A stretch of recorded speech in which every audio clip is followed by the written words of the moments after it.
what's going on, everybody? It's Lloyd Briggery, the events coordinator from the Kubert School, and this is another exciting episode of Behind the Tracing Paper.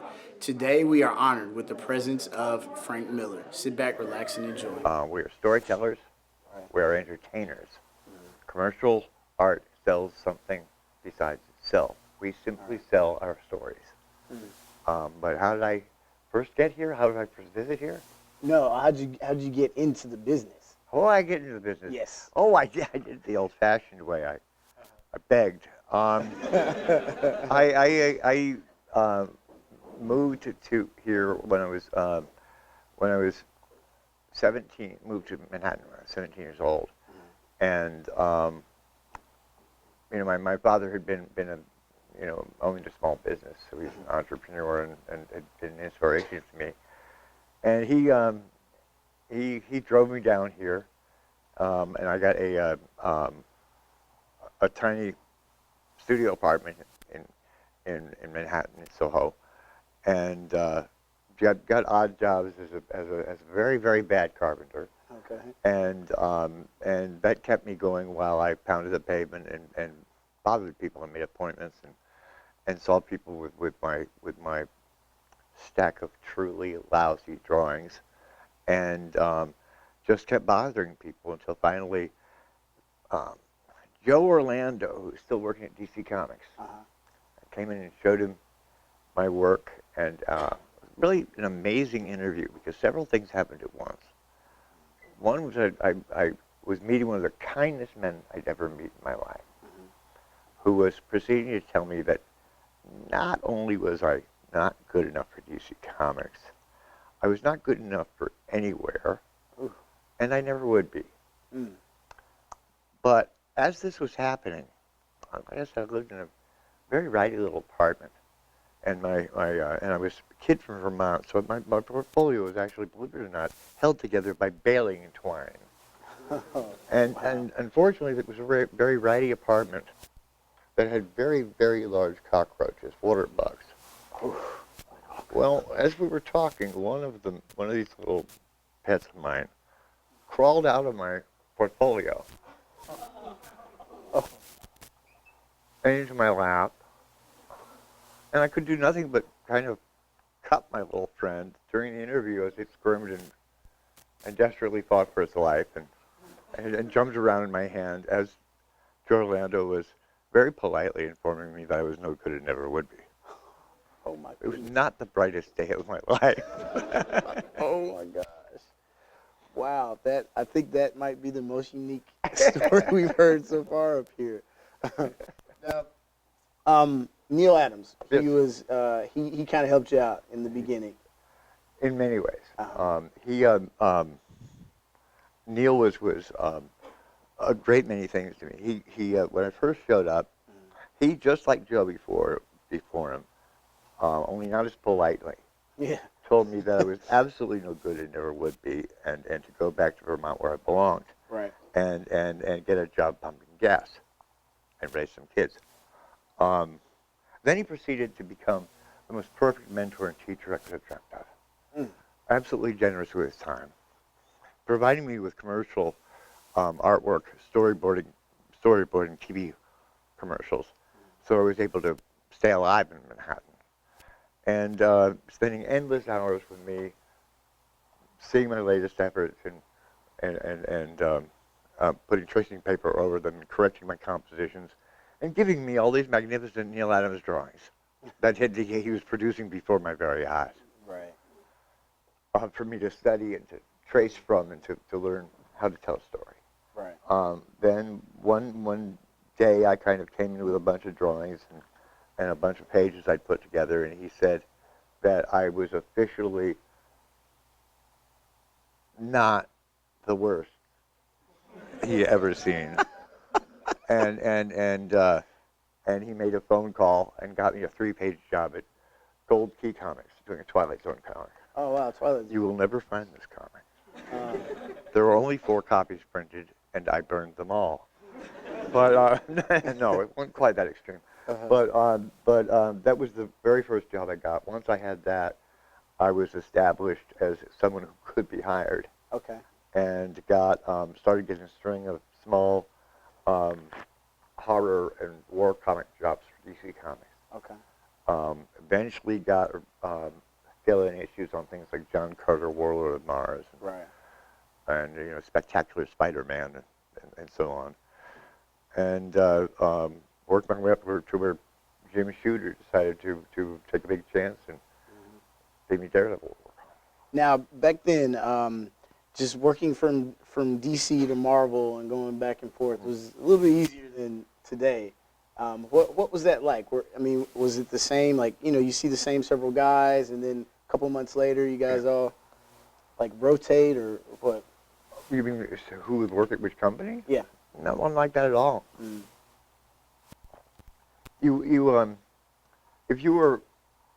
If the company decided you were any good, Right. two things would happen. Okay. You would start getting a living wage, and you would be given a regular title draw. Okay. And that happened with me and Marvel on Daredevil.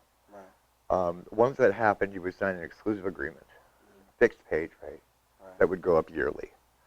And of course, the conditions of employment were their absolute ownership over all the material, including the original artwork, and these unbelievable contracts that no lawyer would ever approve because they actually would affect the rights of your heirs. Now, I know of no contract that actually dictates what unborn children can do, but they prevented unborn children from ever suing them. Wow. These contracts were something that would really make a lawyer laugh for a very long time. But yeah, that was then I was up and running and working. It was and I was living my dream. That's awesome. So. I must comment that it's the only regular job I've ever been able to hold. Oh wow, that's really cool. So did you always want to be both writer and artist, or is it's just story? Like whatever works for the story, like you have that input, or did you have an aspiration to be one or the other? They're one thing. Yeah. Will Eisner once said it best when he said that he always thought the writer and artist should work as closely together as possible, preferably sharing the same body. That's really good. I like that. I love Eisner quotes. So you have this title, Daredevil, and at the time, my understanding of it is Daredevil wasn't, he was not like an A-lister for in comicdom at all. Yeah. What was it about that character that drew you to him? Oh yeah, I mean, first part of your comment, then about your question. He was not an A-lister. He was not a B-lister. He was. There were two curses in comic books. The first one is when you know the girl doesn't like you when you go bi-monthly. Wow. And she really hates you when you're canceled. He was bi-monthly, and he was on his last legs. Right. The papers were being written up. And so they had nothing to lose. And Jim Shooter really liked the Spider-Man work I'd done, which had featured Daredevil. And he was out to revamp that company. He was taking big chances. And he took a chance that really nobody thought I was ready for. Right. And he offered me Daredevil to draw. And stood by me when other people at Marvel didn't want to take that chance. Right. Now, you and Jim Shooter had a unique relationship, though, and can you kind of speak to that, just as far as like the networking side, or just being really just true to who you are, and as a creative person, and wanting, just standing up for a story that you just want to tell? Oh, Jim and I. I mean, at the beginning, Jim and I just had a fascinating, very close relationship. We traveled around a great deal, got to know each other. He taught me a terrific amount about what a story was and how to tell it. Being someone who had always wanted to draw himself, which made him the most dangerous kind of editor in the world. But he also was able to teach a lot about visual storytelling. His visual storytelling was all of the most conventional sort. It was all what you saw in the old Legion of Superhero comics that he wrote when he was at a very shockingly young age, I think 15. It wasn't even legal to employ him when he first worked in comic books. That talented. But the thing is that he and I very quickly came to loggerheads and disagreed about everything, including the shape of the planet. He was not. I mean, just say he was not progressive in his thinking would be a ridiculous understatement. He was blocked very much in the habits, and the storytelling ways and everything of his own childhood. Right. And so he and I just disagreed about everything. Also, he was very dedicated to comic books as children's form. And I was most intense, more than anything, to start recognizing, first off, how old our audience actually was. Right. But also to make it as damn older as I could as soon as possible. And so there was dynamic tension there. I think it made me do the best work I could at the time. Right. But when push came to shove, we ended up getting in very serious and very public arguments, and didn't part the best of friends. Right. Understand. So can you just kind of speak to that also? Like in this business, it's not always going to be highs. There's going to be lows. Oh, yeah. You got to keep trucking because we're all, like I said, everyone here is like aspiring. And everybody here struggles with that same, like, I want to do it, like, I got to do it, but I don't know if I can. Yeah. Yeah. Well, it's get ready. I mean, I'm not making any promises here. It's not an easy. Publishing is not an easy business. It is, however, a very forgiving one. You can make mistakes. You can do a bad job, and you can get rejected, and you could get ready for being told that you don't have a prayer, and get ready to be discouraged by the best. But be prepared also to meet the most generous clients you could possibly have, the ones that will give you a million chances over and over, and for soon-to-be colleagues who will be equally generous in their time to teach you and to learn from you. There was a cartoonist that founded this school, and while being unusually talented and unusually generous, unusually brilliant, in terms of character, he was not atypical in my field. It's a good field. It's got good people in it, and we will help you. It's one to grow on, folks. Okay, so back to Daredevil. I want to talk about that because after Daredevil received your signature, my goodness, I mean, it was he was elevated to the A-list post, during your time with him. What was that like, experiencing that type of success? Oh, it went straight to my head. I've been unbearable ever since. No, it was thrilling. I was getting to do the work I'd always done. I mean, I'd wanted to since I was a child. I was living in the city of my dreams. Yeah. And I was drawing Marvel comics. I mean, how much more could I ask for? Yeah. So what can I say? But it's a good life. I'd recommend it to anyone. I'd even consider going to school for it. Now, did you ever receive any sort of artistic training at all? No. Any formal? Okay. None. Cool. So it was all you at the table putting the time in and then getting feedback from people that, I would have come here. Yeah. That's why we're all here. For sure. One thing that I think, for people just tracking your success is you do an amazing job, I think, of really with not only the characters, but something unique, I think, is with the cities that they all live in. And the city itself, the setting itself, becomes one of the characters and the characteristics of the story. Can you talk a little bit about like that thought process of adding that? I think we're talking about one particular city.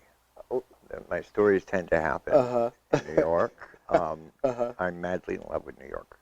I have been since before I ever went there.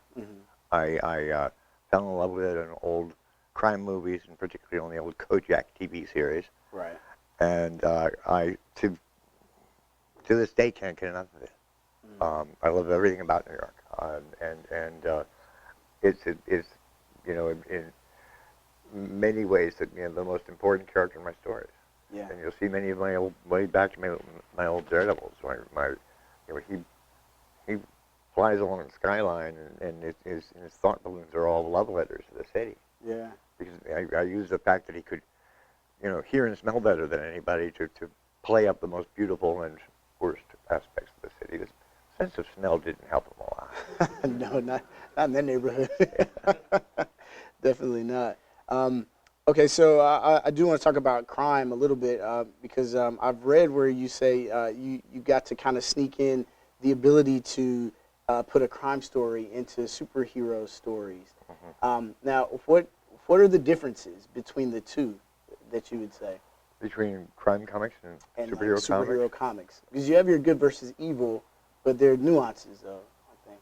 Ain't no difference in my book. If there's a crime, it doesn't matter whether the person fighting it is wearing tights or not. Right. It's certainly Batman fights crime, Daredevil does. Right. Pretty much, certainly the ones who can't fly all do, and most of the ones who fly can't, fight crime. Right. If they're not fighting crime, why are they heroes? Right. All right. That's a good point. That's right. They can fight each other. Yeah. They can. They definitely can. In which case, it's worldwide wrestling. Yeah. So it looks like I would say just between Daredevil and we're definitely going to talk about Dark Knight. But I wanna talk a little bit about your love for Japanese comics for Manga. Yeah. And kind of how that opened the door to the rest of America really seeing like something really awesome is happening over there. Yeah. What was that like? Well, I first came across Manga through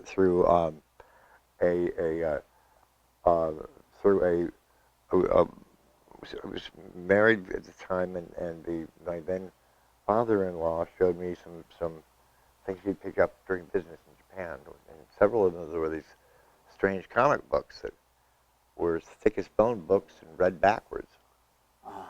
And they first I couldn't figure out what the hell they were. Right. But all I could notice is that the drawing was unspeakably brilliant, and the storytelling was so fluid that it was effortless. I didn't need words. Once I figured out to read it backwards, I was able to read entire stories and understand completely what was going on. They were epic stories, but told in epic terms. Kozuro Akami, or Lone Wolf and Cub, is the most outstanding and seminal work of the bunch, because it really is a story where you of a masterless samurai, and you see him from when he becomes masterless to traveling as a master, to traveling as a ronin with his son, and you see the son go from being in swaddling clothes to complete adolescent as they go through endless adventures. It taught me so much about storytelling. It was amazing. Yeah. And actually going to Japan and researching it there and meeting so many of the cartoonists there, and developing a library of their world of comics. Yeah. It's very different than ours. It includes some of the very best and some of the absolute worst garbage you'll ever see in your life. I mean, just things that are so badly drawn, badly written, and badly conceived that, these people just know no boundaries when it comes to their comic books. Everything you can imagine seeing in a movie theater or in a video store, or on your TV, picture it all, and then imagine an audience for it that is gigantic and completely fervid, completely maniacal about it. And that's how many comic books there are, and how they go from absolute brilliance to absolute dread. Wow. It's wonderful. Now, what did you take from that to put into your endeavors? As far as telling stories and even artistic influence. Hmm. Well, artistically, the like I said, with Goseki Kojima, who did Lone Wolf and Cub, Right, and right. with Part of the Hiroshi, golden duo, yeah. with Hiroshi Hirata, Yeah. another geiki artist. There's a great deal to learn from them, just in terms of drawing and how to draw it very expressively, Right. and in such a way that conveyed movement, which is so important So important. in a static form. Because Yeah. a comic page just lies there. You can throw it across the room, but that's the only way you're going to make it move. Yeah. And so your job is to keep the reader thinking he's moving, Mm-hmm. but at the same time that you're trying to keep them moving, you got to slow them down. They're just going to flip through the thing and throw it away and go, well, what do I spend my money on? So our craft is one that makes unusual demands. We don't control time the way a filmmaker does. Right. He can just sit the camera where he wants to, and you're stuck with it. Right. But with a comic book, one of the main things that we as storytellers are tested at is we have to learn how to slow the reader down. There's several ways to achieve this. There's one really, really, really common and really, really bad way. Okay. It's the most commonly used, which is to pile on the words so thick that it just you laboriously have to plow through all this writing in order to get to the page. Right. Now, that does slow the reader down. It also tortures the reader. Yeah. But the best way to do it, well, then there's another way visually, which is to use so many separate images that, like, here's me turning my head. 18 panels. That's, I mean, that'll slow you down, but you might not wake up. So that there are tricks to slow you down, but the best way, and the person who I think practiced it best in American comics, I use him as an example, is Jeff Smith with his Bone series.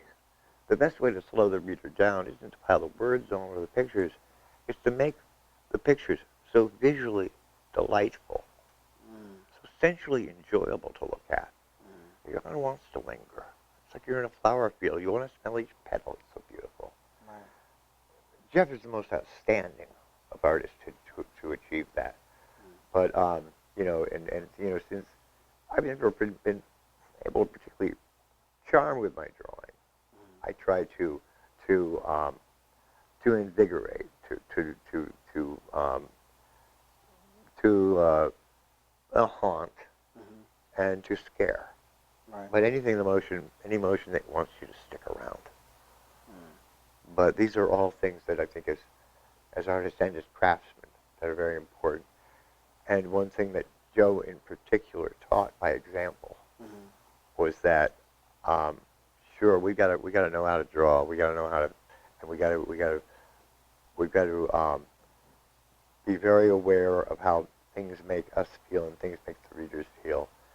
But we've also got to be really smart about what we do, and especially at the stage of wanting to break in and wanting to be doing formative work, the important thing is to use your brain as much as you use your drawing hand. Think about every last thing you do. If you're overthinking it, you aren't. So write that one down. Now, what were your artistic influences, just as far as how you decided to lay down a human figure? Yeah. Well, anatomically, well, I wish there'd been more of them and they'd hit sooner. Right. But in terms of anatomy, the biggest influences that I've had worked for me, and an anatomist you'll find in any art store named George Bridgman, and the companion who always comes with him, and I'm sure there's books here, named Sandra Loomis. Yeah. The two of them, in a way, are a wonderful, two-punch way to learn anatomy because the Bridgman gives you the basic machinery of the human form, how it works, what muscles do,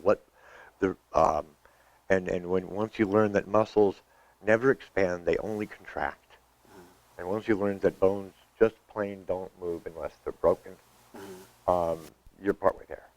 and but those two, and that is as much life drawing as you do. But it's just as important to be studying from the text as it is to draw from the line. Okay. All right. Okay. All right. That's really good advice. What about this? I got Joe would say, and I've heard this, that Joe said there are kind of two types of students that come through this school. Ones that want to work for a publishing company, and ones that want to publish their own work. Yeah. And you've kind of done really well at both. Yeah. Can you give the student body, all of us, just a little advice as far as just kind of some of the challenges that you face with your personal stuff, because it's these are your babies, Yeah. and you want to put it out to the world, but you want to do it in a smart way. Yeah. Okay, I would say important piece of advice here, good advice in any case. Get to know who the hell you are, because not everybody is cut out to self-publish. I'm not. You might be. I'm as good as I can be at writing and drawing comic books, and my entrepreneurial skills are not the greatest, and I wouldn't make the best employer. And I don't want to sit behind a desk giving orders when I could be drawing pictures. That's my decision. Right. You make your own. Some people are born to do it. When Dave Sim came along and preached the gospel of self-publishing, he meant it because it worked for him, and it worked very well. Yeah. I started messing around with it, and very quickly started going quietly insane, and decided it wasn't for me. It was more than worth the money that went to a publisher to have somebody else do the boring stuff, and to know that there are people who live to sell our work.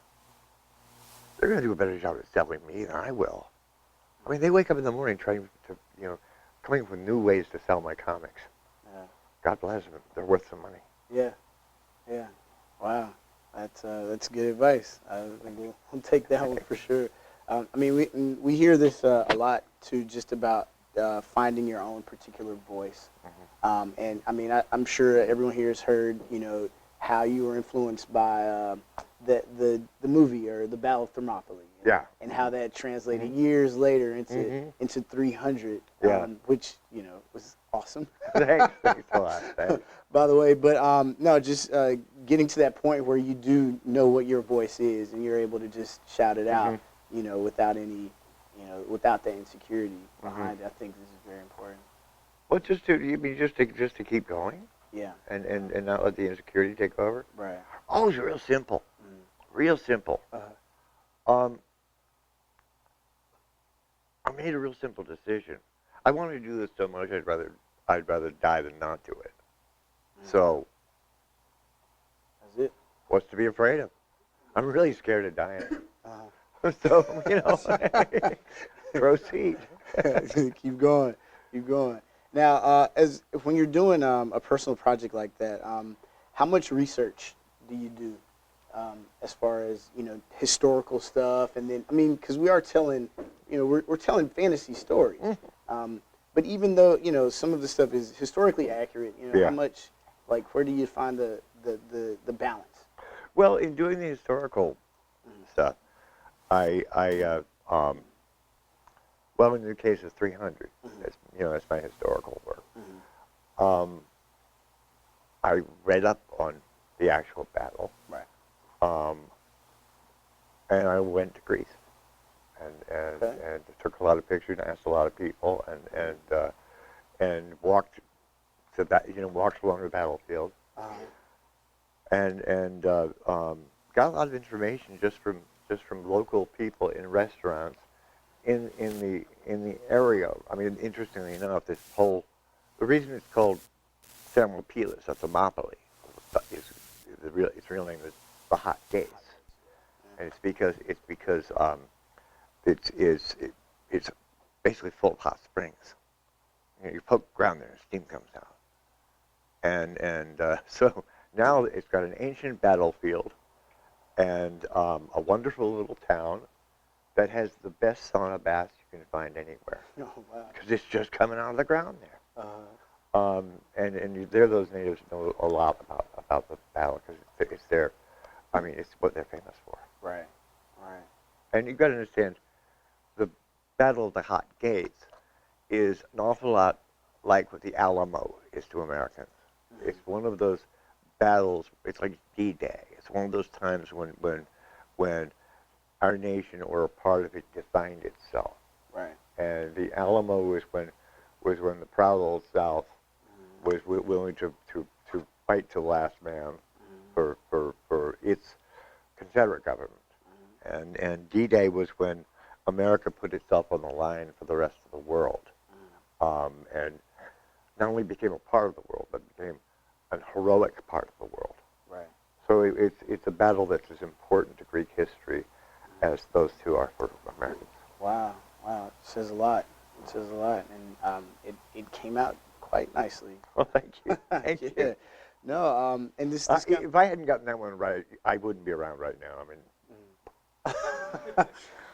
right.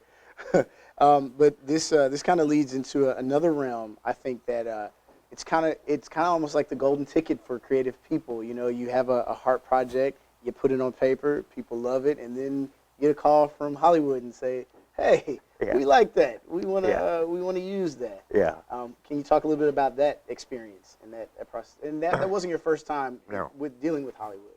No, my first time was Sin City, and the experiences were very different. Right. I learned an important lesson from Sin City, which was that movie making is, you know, you can say it's right, you can say it's wrong, and everybody in the Writers Guild will say it's wrong. Everybody in the Directors Guild will say it's right, but it is right.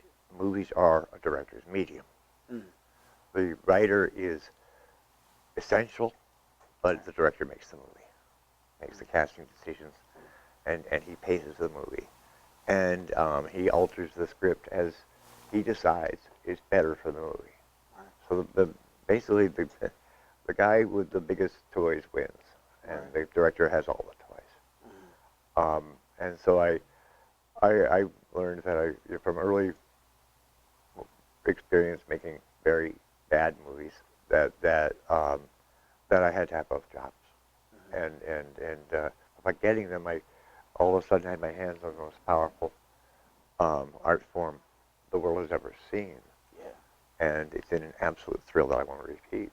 Yeah, you've got more bosses than you can believe exist. Really? Anybody who's named a producer is your boss. Wow. And you fight over every creative decision. You don't have the unbelievable freedom that we have as cartoonists. So get ready for a battle, daily, hourly. I've got to say it's worth it. It's an amazingly powerful form. The people who work in it are a joy to work with. And working with actors is one of the great pleasures of my life. Yeah, I've heard you say that in a number of interviews before. What is it about the actors that really makes that interaction that you connect with? Well, it's part of the magic of working in movies. It's there was an old pulp comics character called Doc Savage, and they in a way they got it all exactly wrong, the opposite of movie making. Doc Savage had a whole host of guys who worked for him. Yeah. They were all good at something, but he was better than them at everything. The whole idea about making a movie, you surround yourself with people who are better than you at their job, but you're the guy who can pull it all together. So your actors sure as hell can act better than you do. Yeah. The male actors sure as hell look better than you do. Yeah. And the people who do the production work are better at building and better at designing and better making things real than you are. And so you're surrounded by all these absolute experts, and you're the boss. Wow. It's like being it's more than anything, it's like being a very lucky architect. And so the only obstacle is the studio. You just hope that they're sane, and you hope they have faith in you. Right. Wow. It's a wonderful field to work in. I can't wait to do it again. Oh, we can't wait for you to do it again. Thank too. you. Thank you. You kidding me?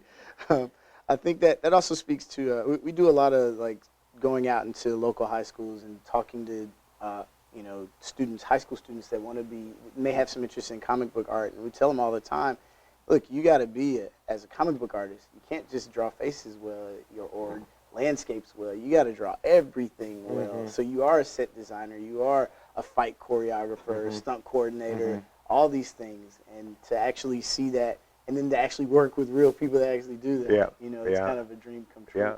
But they made something come to life that you visualize. Yeah. That's got to be an awesome feeling. Oh, absolutely. It was wild. I mean, it was a thrill and a half. I mean, it was. I can't wait to do it again. Yeah. I mean, it's you go from a very solitary job where you're sitting at home.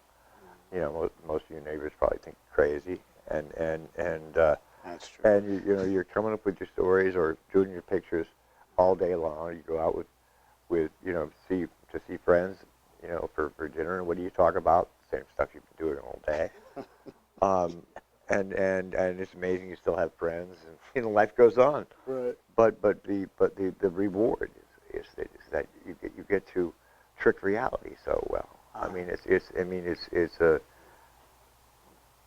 most people have fantasies. We live them. Yeah. Wow. That's amazing. So you mentioned another one of your more famous titles, Sin City, and that I think is it's a subject unto itself. We could have you here all evening with that. Just can you talk? I'm not doing anything. Yeah, well, we're not either. We're here as long as you're here. Can you talk a little bit just about the inspiration for it, and where do you see it going from where you've taken it? Well, the inspiration for it was I've been a fanatic for a long time for old crime movies and old crime novels. Yeah. But it started with the movies and the old Cackety movies and Bogart and all that. I love just how moral these stories are. They're all about right and wrong, but in Sin City in particular, I wanted them all to happen in a world where virtuous behavior was rare, which greatly resembled the world that I lived in and live in, and so it's kind of like the old it was a Rolling Stones song where every crop's a criminal and all the sinners saints, where naturally the most the low lives would often be heroic and the most extravagantly beautiful and sweet women in the world would be prostitutes. Right.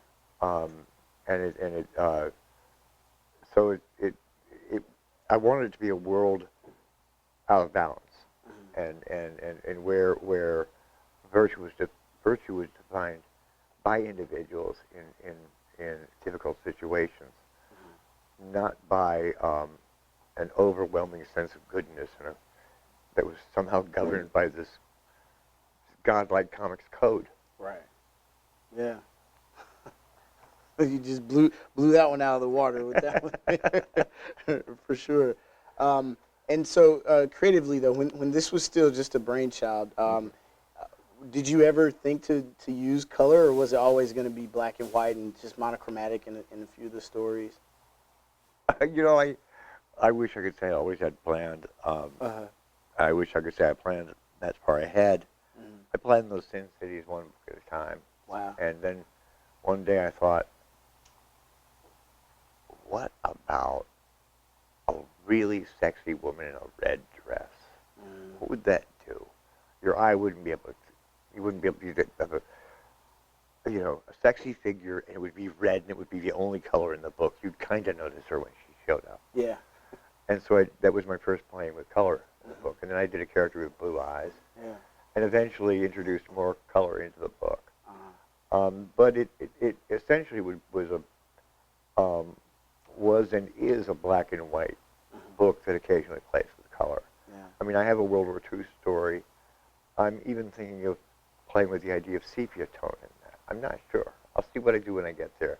Yeah. I know if I don't use sepia, I'll probably use, if the material still even exists, there was a kind of paper that was available through the 1970s of artboard called craft tint, that where we'd actually create a gray patterning line that would reproduce.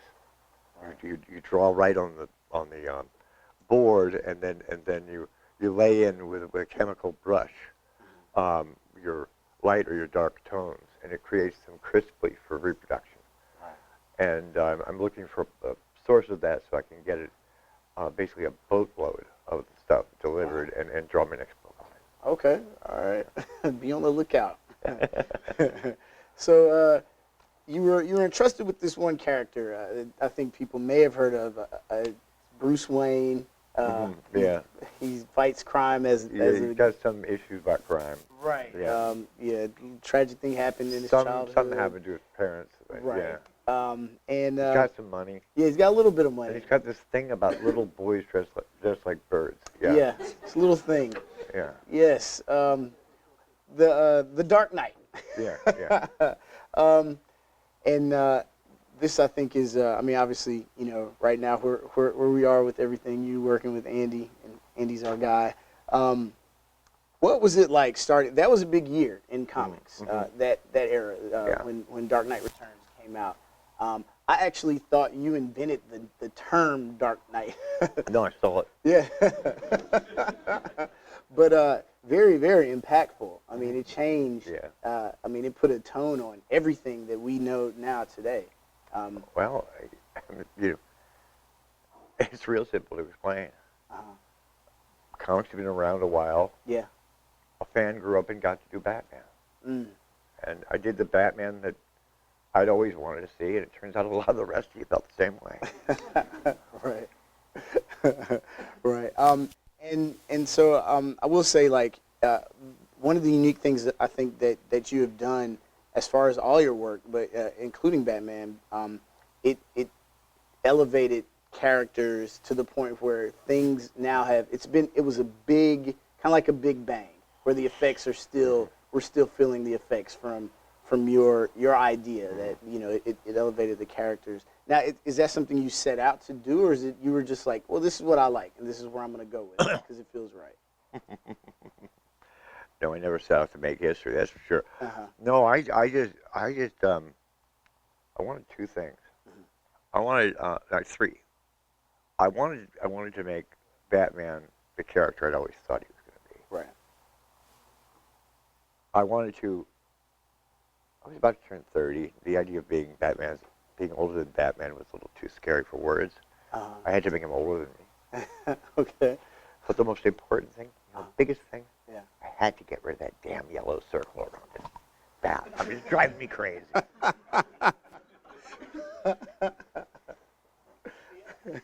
Yeah. Like that on your shirt. See, the bat isn't even shaped right.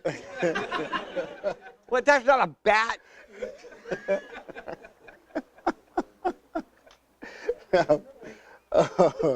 Wow, that's perfect.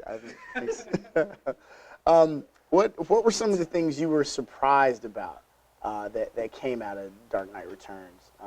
Even with like some of the characters. Oh, you mean as I was working on it? Mm-hmm. Well, when I came up with my character, my version of Robin, right? My latest entry to the list of Robins. Right. They're like cannon fodder. Who's lost three? This job's going to take at least 3 Robins. Yeah. But I didn't. You never know when you're making a character. I didn't expect to fall in love, and I fell absolutely in love with Carrie, because I had a daughter myself. That's the biggest surprise. The other was I didn't realize just how delicious the Batman villains were. Yeah. I mean, the Joker. Life does not get better than being able to draw and write the Joker.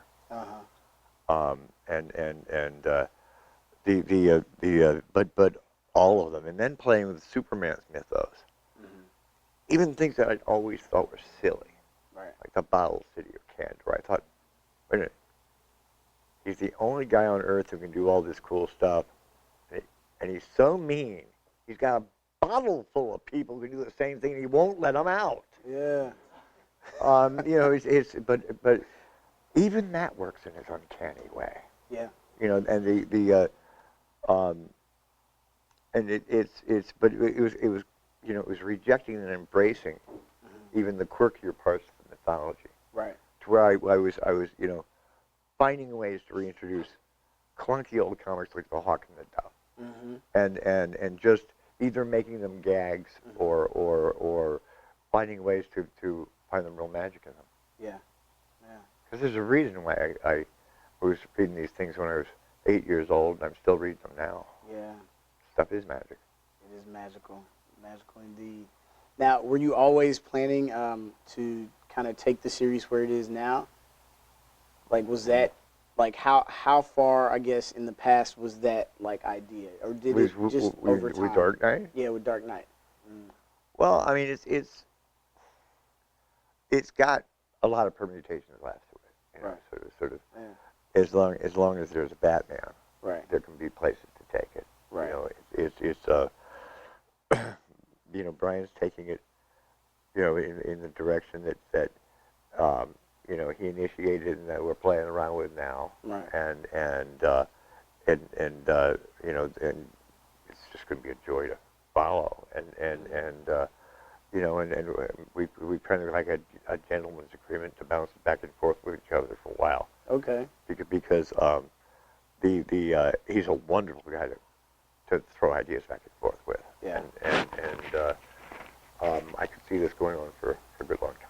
Well, yeah, that would be great. I think you'd get a lot of support for that. Now, I've heard that you and Brian, even when you were coming up with ideas, you guys would go into little voice characterization going back and forth. Yeah. Is that unusual, Doctor? No, I mean, I think we all have our unusual... Are we going to talk about my mother next? I think so. But it sounds like the collaborative process has been a lot of fun. Yeah, Brian's an absolute kick to work with. Yeah. Wow. So, can you unwrap that just a little bit though, as far as like you're kind of the architect of the world, but he's doing the like what are the responsibilities like writing wise? Are you guys splitting it or? Oh no. He's the writer on this. No, Okay. I'm contributing. I'm the wall that he bounces notions off, and I throw my own ideas in. And it's just been, you know, really jolly collaboration. But he's doing so much of the heavy lifting that I've got the fun part right now. You're doing the fun stuff. Next time out, probably be reversed. Nice. So we all, I think we've all, except for the first year students, we've all had Andy as an instructor. So what's it like? We want to hear the goods on Andy.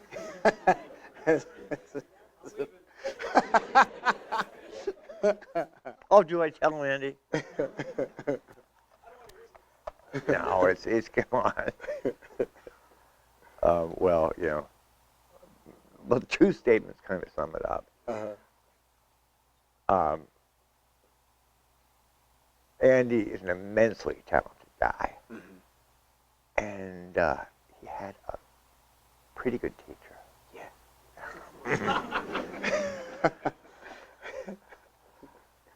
Yeah. So yeah, he's amazing. Wow. Man, that's good to know. It's good to know. I've been at this a long time. He takes me to school. Yeah. Wow. It's interesting to see his style and just the influence of the Dark Knight world and how now through Andy's his own personal style, how that's kind of blending. Yeah. Now, did you guys talk about that at all, or you know what was that? Well, we're like any pair of cartoonists. We talk about that a lot. Yeah. Mainly, we just talk a lot. It's hard to shut us up. That's a good thing. That's a good thing. Now, speaking of that, I wanted to ask you though, your style kind of evolved over time. I mean, just like you know, as you continue to improve and learn things and see new things, get more insight. The whole kind of chiaroscuro, heavy blacks and whites and stuff. Like, when did that start to like really permeate through your work? Well, when I grew up, or when I started, or no, that's never going to happen. But no, is when for me the real breakthrough was you know part of learning our craft. You have to spend an awful lot of time studying all the people who did it before.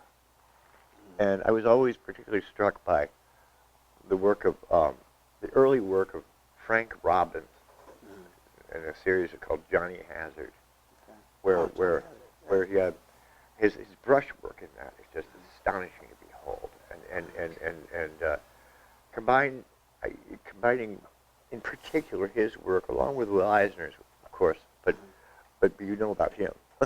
But there's him, and there's you got to study the Europeans, in particular Hugo Pratt, whose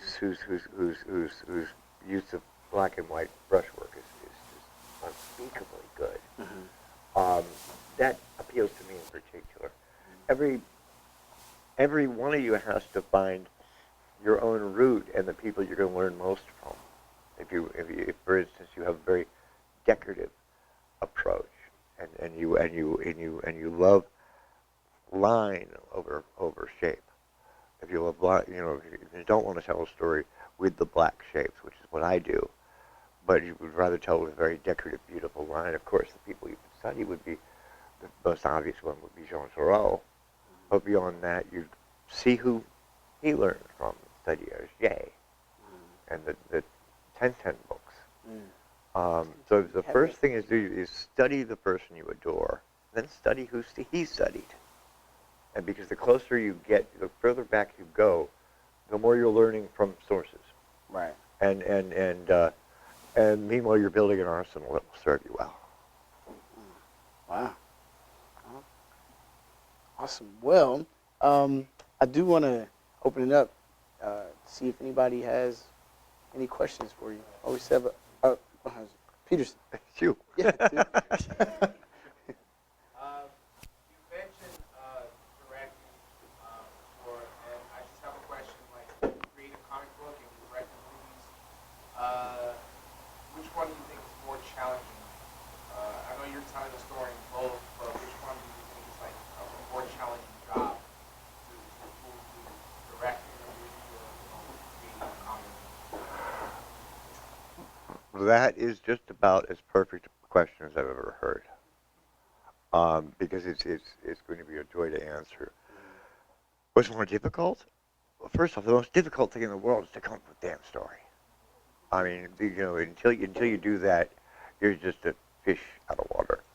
But once you have a story that you want to tell, then the most difficult thing in the world is, of course, coming up with the character and the plot. Now, usually you start with a character because characters tend to create a story. But one or the other happens first. It's all kind of mysterious, like Genesis at this point. Whatever happens first. But as you do, then from a character comes conflict, and you manifest that conflict. If you do our kind of story, in a villain. If you're doing a story about a heroic young architect, and he wants to do an unusual kind of building. What is his nemesis? It isn't necessarily the clients. It's publicity. So you come up with a newspaper publisher who's going to despise him and give him bad publicity. And you end up with The Fountainhead, which is an excellent novel by Ayn Rand. But what is the perfect? Say you've got a hero who, let's just say out of the blue, his parents were murdered when he was young, and he decided to dress up like a bat and fight crime. Just, a wild idea. Who's his perfect enemy? He's spending his entire life, as a young child, he saw the world stop making sense. Because his parents were murdered. He was a rich kid. Everything was right in the world. His parents were just shot down for no reason at all. And so what's his perfect villain? Somebody who doesn't want the world to make sense. A complete madman. You got the Joker. That's why our villain is often called Nemesis. It's the other side of our mask. And so every hero, nature of being a hero either creates his own nemesis or is created by him. Wow. All right. Well,